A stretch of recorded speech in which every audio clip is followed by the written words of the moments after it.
ফুল চোর।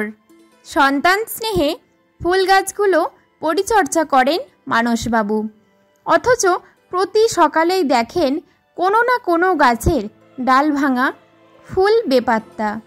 গাছগুলোর অভিযোগ স্পষ্ট শুনতে পান মানসবাবু, যেন বলে, হাত পা যদি ভেঙেই ফেলবে তবে প্রাণ দিয়েছিলে কেন? বোঝেন এতগুলো ফুল চোরেদের কীর্তি, কিন্তু চোর ধরতেই পারেন না কিছুতেই। একদিন রাত জেগে দেখলেন মোট 8 জন আসে আকশি নিয়ে ফুল চুরি করতে।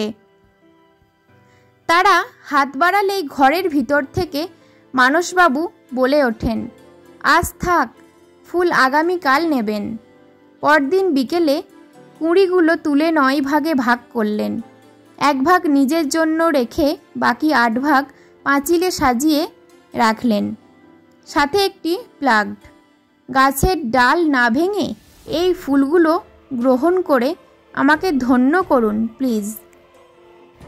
গল্পটি যদি ভালো লাগে একটা লাইক অবশ্যই দেবেন এবং বন্ধু ও প্রিয়জনদের কাছে শেয়ার করে চ্যানেলটিকে সাবস্ক্রাইব করে পাশে থাকবেন। ধন্যবাদ।